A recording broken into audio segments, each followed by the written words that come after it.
and you can see the charred building behind me. I'm going to step out of the way right now and let you see that damage. Chants of "I can't breathe, Black Lives Matter" and George Floyd rang out for hours today in downtown Huntsville as people gathered to have their voices heard. Check it out. There's a lot of pandemic precautions happening behind me, which plays into this year's motto, socially distant, still delicious. There is an active manhunt underway here in Danville for the suspect or suspects. Now, I'm told that 3 people were inside one of the vehicles trapped under this very large oak tree. I'm going to take a step back and let you see just how big this hole is. And businesses in downtown Decatur already have signs on their doors reminding customers to mask up before entering. They just recovered this plane behind me from the water. Now food distribution started here at around 5 o'clock. You can see that the church's playground was also just devastated by the wind. People here in the city of Decatur are just strongly encouraged to wear face coverings. The problem here is just how overgrown this field has become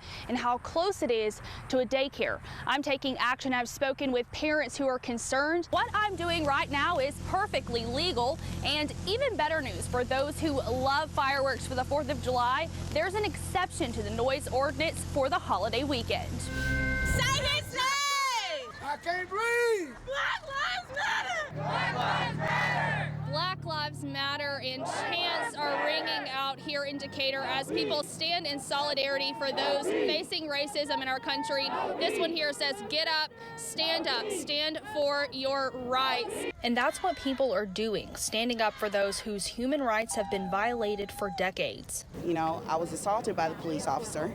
I was thrown out of my vehicle. I have a hip replacement. To go through that, and that was in 2007, and here we are 13 years later, and this stuff is happening. Protester Stephanie Taylor says that happened in Tennessee many years ago, but she believes police brutality is still an issue today. It's just been masked.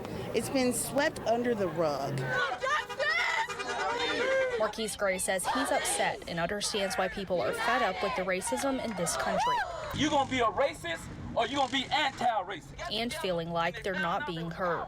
But we do need change, and we've tried to be peaceful, and people have gone about peaceful ways, peaceful protests, and nothing has changed in this country. Despite pent-up anger across the nation, the crowd in Decatur remained peaceful, just wanting their voices to be heard so that change will happen. What's his name? Standing hand in hand, peacefully demanding an end to racism. In Decatur, Madison Neal, WHMT News 19. May 30th. The day a traffic stop almost killed Lincoln County Sheriff Deputy Trent Lehman. I guess whenever I went to search his front right pocket, I could feel something in there, didn't know what it was, so I pulled it out, and I guess the wind hit perfect, and I think whenever you watch the body cam, you can kind of see in the light the particles come up. The sheriff's office says those particles were fentanyl. In less than 30 seconds, Deputy Lehman was down. It gets serious when he tries to tell his colleagues where his overdose reversal drug is.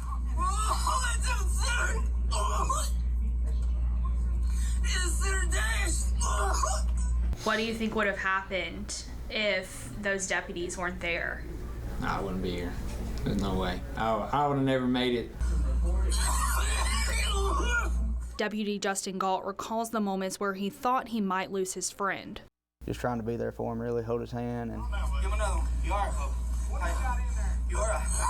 we was scared that he wasn't gonna make it for probably a minute or so. I was really scared. Deputy Lehman says he's blessed he had backup that night. I was wanting to tell him, hey, tell my family I love them, whatever. Lehman hopes people realize the seriousness of fentanyl and how important Narcan is. I just hope everybody takes it serious, as in within 15 seconds, it is, you could not be here anymore, and I wouldn't be here if it wasn't for my guys. And now the sheriff's office has protocols in place for where they'll keep their Narcan. Deputies will keep this life-saving drug on them in case they need it. They ordered us hard cases where they're going to be a specific spot on our belt. Everybody has to wear it that way, and That's going to be the best thing so nobody's confused about where it is. Sergeant Toll Malone was also there the night that Deputy Lehman almost died.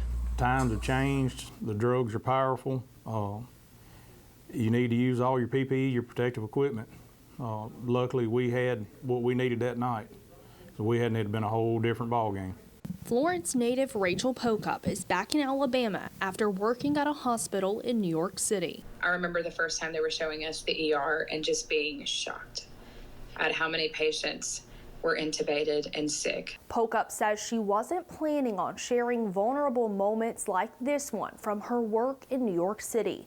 But she says she changed her mind when she realized that some people weren't taking the virus seriously. That was after the third patient had passed away for the day. And I just had this moment of like, I've got to not be around anybody for just a second. Pocup recalls FaceTiming families to allow them to say their final words, putting bodies in bags to be taken to makeshift morgues, and moving forward to try to help the next patient over and over again. So it ends up being really frustrating, and it's like, if only you could take a step into this ICU for a second. I just wish people could just realize just because it's not where you are, it doesn't mean it can't be. She says it's a good thing Alabama took precautions so the hospitals weren't overwhelmed, and she hopes people will continue to take orders to social distance as we slowly reopen. Everybody's like, nothing's happening, and that's the goal. We want this to look like overkill. That's perfect. That means we did our job and we didn't become overrun with the coronavirus.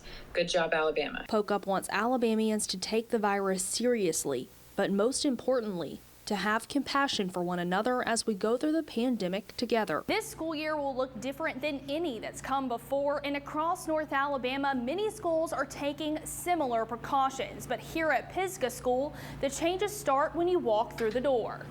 Every student that comes through is going to have their temperature checked daily. Any student that has a temperature over 100.4 will not be allowed to stay. They'll focus on social distancing and sanitization.